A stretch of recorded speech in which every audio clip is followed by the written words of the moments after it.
দেখুন বন্ধুরা, ছাদে প্রত্যেক দিন ওদেরকে এই যে বাঁধাকপি এবং ফুলকপি পাতা, হ্যাঁ পাতাকপি পাতা সব দিই। হ্যাঁ, প্রতিদিন সবজি দিচ্ছি। যেখানে যে এখন 12টা বাজে, এই যে 12টা দিকে সবজি দিচ্ছি। হ্যাঁ, আবার একটা দিকে খাবার দিচ্ছি, মানে সারাক্ষণ খাবারের মধ্যে রাখি বন্ধুরা। আসসালামু আলাইকুম রহমতুল্লাহি বারাকাতুহু। হালাদের পক্ষ থেকে সাত বাগানে সবাইকে স্বাগতম বন্ধুরা। বন্ধুরা দেখতে পাচ্ছেন দুই বোনে মারামারি লাগছে, একটু ছড়িয়ে দিচ্ছি। হ্যাঁ, দেখেন ওরা ঝগড়া করছো দুটা বোন। হ্যাঁ, আজকে আবার ওই যে নতুন মুরগিগুলো, এই যে নতুন মুরগিগুলো অবমুক্ত করছে, দেখেন এই যে এটা নতুন দেশি মুরগি। হ্যাঁ, আর একটা ডিম পাততে বসছে, তো সেটা একটু দেখাবো। তো বন্ধুরা, হালাদের পক্ষ থেকে সাত বাগানে সবাইকে স্বাগতম বন্ধুরা। আপনারা সবাই আশা করি ভালো আছেন, আমিও ভালো আছি বন্ধুরা। এই যে নতুন যে মুরগির কথা বলছে, এই যে নতুন যে মুরগিটা, এই যে নতুন দেশি মুরগি, দেখেন এটা সবচেয়ে বড় জাতের দেশি মুরগি। এটা আজকে অবমুক্ত করলাম এই মাত্র। তো আশা করি ওরা ভালোই থাকবে। আর এই যে দেখেন ওরা, হ্যাঁ, শাক সবজি পেলে শীতের দিনে এরা খুব মজা করে খায়। আপনারা দেখেন কত সুন্দর করে মজা করে খাচ্ছে। যে তিতি মুরগিগুলো, চীনা হাঁসগুলো, আপনারা দেখেন কত সুন্দর না বন্ধুরা। দেখেন বন্ধু, যে টার্কি মুরগিগুলো দেখেন কেউ বাদ রাখে না, দেখেন সবাই খাচ্ছে। দেখেন এখানে যে আপনার যে মিশরীয় ফার্মি মুরগি আছে সেগুলো খাচ্ছে। আপনারা দেখেন এই যে সবাই খাওয়া নিয়ে সবাই ব্যস্তর মধ্যে আছে। হ্যাঁ, তো প্রত্যেক দিন আপনারা যারা ছাদে হাঁস মুরগিগুলো লালন পালন করেন উন্মুক্ত অবস্থায়, তারা চেষ্টা করবেন এই শীতের দিন বিশেষ করে। হ্যাঁ, যেহেতু ওই যে লাউয়ের পাতা, বাঁধাকপি, ফুলকপি, মূলা গাছের মূলা শাকের পাতা, তারপরে শালগম, এইসব পাতাগুলো ওই যে দোকানদাররা কিন্তু কেটে ফেলাই দেয়। হ্যাঁ, ওরা বস্তা ভরে রাখে, তারপরে বিভিন্ন ধরনের লোকেরা যারা খামারে আছে, গরু আছে, তাদেরকে কেটে নিয়ে যায়। তা আমিও প্রতিদিন নিয়ে আসি। হ্যাঁ, এনে প্রতিদিন দিচ্ছি। দেখেন কিন্তু মানে কত সুন্দর করে মজা করে খাচ্ছে, এটা ধারণার বাইরে। দেখেন এই যে আমার তিতি মুরগিগুলো, এখানে 4টা, আমার তিতি মুরগি 5টা, এই যে দেখেন 5টা, এই যে 2টা আর এই 3টা, দেখেন এই 5টা একসাথে ক্যামেরা বন্দি করলাম বন্ধুরা। সুন্দর একটা পরিবেশ না বন্ধুরা? আর এরকম একটা ছাদ বাগান যদি আপনারা করেন, খোলা জায়গাটা ফেলে না রেখে, হ্যাঁ, ছাদটাকে ফেলে না রেখে যদি এরকম একটা ছাদ বাগান করেন, দেখেন কত সুন্দর লাগবে। আমি কোথাও 1 ইঞ্চি জায়গা বাদ রাখতেছি না। আপনারা দেখেন এই যে ওয়ালটা, সেই ওয়ালটাকে আমি ব্যবহার করছি। এই দেখেন এই ওয়ালটার মধ্যে আমি ধনিয়া পাতা লাগাবো, প্রসেসিং চলছে, আপনারা দেখতেই পাচ্ছেন। হ্যাঁ, এই দেখেন আজকে টার্কি মুরগি আমার এই যে এখানে বেড়াটা ভেঙে ফেলেছে, এটাকে আবার মেরামত করতে হবে। মানে মোট কথা আমি একটা জায়গাও বাকি রাখি না, সব জায়গায় হ্যাঁ গাছ লাগানোর চেষ্টা করছি। যে এখানে দেখেন আপনারা ধনিয়া পাতা লাগানো হয়েছে, দেখেন এই যে এটা হলো ধনিয়া পাতা, এই যে লাগানো হয়েছে।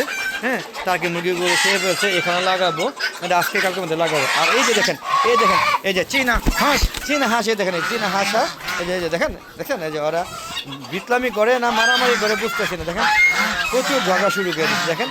হ্যাঁ, এই হলো অবস্থা। তো দেখতেই পাচ্ছেন সবাই পাতা খাচ্ছে, পাশাপাশি আবার এদিকে খাবার দিয়ে দিলাম। এই দেখেন দানাটা খাবার দিয়ে দিয়েছি। হ্যাঁ, আবার 12টা বাজে দিলাম শীতের সকাল, আবার 3টা বাজে দিব, তারপরে 4:30 বা 4টা বাজে ছেলে বন্দি করে দেবো। 4:30 না 4:30 দিকে বন্দি করে দিই, কারণ যে 5:10 আজান দিয়ে দেয়, তো 5:10 আজান দিয়ে দেয়। তো এই জন্য আবার আমার ধরে এবার এগুলিকে প্রসেসিং কইরা তারপর পর্দা দিতে, হ্যাঁ, শীতের জন্য ঢাকনা দিতে এগুলো সময় লাগে। দেখেন সবাই, হ্যাঁ, যা যা শেডে পছন্দের মতো করে খাচ্ছে। পাশাপাশি আপনি এই যে মাত্র দিলাম তো এই শাকগুলো, শাক দিয়েছি, ডিমের খোসা দিয়েছি, আধা ঘন্টাও যাবে না, সব বিনাশ করে ফেলে। দেখেন এই যে দেখতে পাচ্ছেন, এই দেখেন এই যে ধানের এটা ধানের মিক্সড খাবার। হ্যাঁ, এখানে দানাদার খাবার, এটা মিক্সড 6 রকম খাবার আছে। দেখেন এই যে মুরগির একটু আগে ঝগড়া করছে, এখন একটু অসুস্থ মনে হচ্ছে। দেখেন, হ্যাঁ, ওই যে এটা রোদ পাচ্ছে, দেখেন বন্ধুরা। হ্যাঁ, এই যে দেখেন এগুলি নতুন দেশি মুরগি, মুরগটা বন্দি করে রেখে দিয়েছি, কারণ মুরগটা ঝগড়া করে সব মুরগিকে মারামারি করে, তাই বন্দি করে দিয়েছে। আপনারা দেখতে পাচ্ছেন। দেখেন চীনা হাঁসগুলো, সরি চিতি মুরগিগুলো দেখেন কত সুন্দরভাবে তারা, একটা জিনিস ভালো, তারা দলবদ্ধ হয়ে থেকে তারপরে খাবার খায়। দেখেন কত সুন্দর না বন্ধুরা? এরা, হ্যাঁ, দলচ্যুত হয় না, মানে আলাদা হয় না, সবাই একসাথে থাকে, একসাথে অ্যাটাক করে, একসাথে আক্রমণ করে। হ্যাঁ, আমার এই বছরই প্রথম এই তিতি মুরগিগুলো, টার্কি মুরগিগুলো 2 বছর ধরে পালছি। তবে টার্কি মুরগিগুলো যখন ভাইরাসে ধরে সবগুলো মারা গেছে, খুবই কষ্ট লাগছে। তো আবার নতুন করে করেছি, ইনশাআল্লাহ দোয়া করবেন। হ্যাঁ, আর আমার টার্কি, রাজহাঁস, চীনা হাঁস, তিতি মুরগি, দেশি মুরগি, দেখেন এই যে কত সুন্দর দেশি মুরগি, দেখেন সাইজ দেখেন মাশাআল্লাহ, সবচেয়ে বড় সাইজের দেশি মুরগি। হ্যাঁ, এগুলো ডিম পাড়তেছে। তারপরে কলমের লাইট, ব্রাহ্মা, সিল্কি মুরগি, কাদারনাথ, জাপানি ব্যান্তাম, হ্যাঁ, তারপরে হচ্ছে গোল্ডেন স্যাব্রাইট, হ্যাঁ, সেরামা, এগুলো সব আছে, সবগুলো ডিম পারে। যদি কেউ ডিম নিতে চান তাহলে অবশ্যই আমার কমেন্ট বক্সে কমেন্ট করে জানাবেন বন্ধুরা। আর বন্ধুরা, ভিডিওটা কেমন লাগছে অবশ্যই কমেন্ট করে জানাবেন।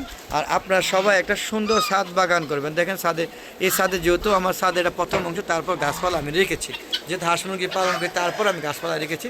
আর আপনারাও গাছপালা করবেন। দেখেন হ্যাঁ, যে উত্তরে বাতাস বইছে, একটু শীতের আমেজ আছে। হ্যাঁ, আর ওই সাইড তো মনে করেন পুরাটাই গাছপালা দিয়ে ঘেরানো, ওখানে পুরাটাই এখন গাছপালা হয়ে গেছে।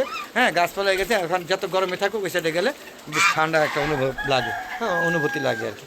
তো বন্ধুরা ভিডিওটা কেমন লাগলো অবশ্যই কমেন্ট করে জানাবেন। আর বন্ধুরা আমার ইউটিউব চ্যানেলে যারা নিয়মিত দর্শক তারা অবশ্যই আমার ভিডিওটা দেখেন এবং তারা অবশ্যই চ্যানেলকে সাবস্ক্রাইব করে নেবেন, তাহলে প্রতিদিন বিকাল 4টার পরে এখন নতুন নতুন ভিডিওগুলো আপলোড করে থাকি। আর গরমের সময় 3টার পরে আপলোড করে থাকি, সেগুলো হ্যাঁ আপলোড করার সাথে সাথে নোটিফিকেশন আকারে আপনার ইউটিউব চ্যানেল চলে যাবে, আপনারা দেখবেন এবং চ্যানেলটা সাবস্ক্রাইব করে পাশে বেল আইকনটা ক্লিক করে দিবেন আর শেয়ার করে সবাইকে দেখার সুযোগ করে দেবেন। আর বন্ধুরা আমার একটা ফেসবুক পেজ আছে মিজান এগ্রো বিডি, ফেসবুক পেজটাকে ফলো করবেন, লাইক করবেন, শেয়ার করে সবাইকে দেখার সুযোগ করে দেবেন বন্ধুরা। তো আজকের মতো বিদায় নিচ্ছি, সবাই ভালো থাকবেন, সুস্থ থাকবেন এবং নিরাপদে থাকবেন। আর আপনারা সবাই হ্যাঁ সম্ভব হলে ছাদ বাগান করবেন, ছাদটাকে ফেলে রাখবেন না প্লিজ, ছাদ বাগান করুন এবং ছাদে প্রয়োজনে মতো হাঁস মুরগি লালন পালন করুন। তো বন্ধুরা আজ আর নয়, চলে যাওয়ার আগে সবার সুস্বাস্থ্যতা কামনা করে বিদায় নিচ্ছি। ভালো থাকবেন, সুস্থ থাকবেন এবং নিরাপদে থাকবেন। আসসালামু আলাইকুম রহমতুল্লাহি আবরাকাতুহু। বন্ধুরা আবার দেখা হবে নতুন কোনো পর্ব নিয়ে, নতুন কোনো ভিডিও নিয়ে। ততক্ষণে ভালো দেখে চ্যানেল পাশে থাকুন। খোদা হাফেজ, বিদায়।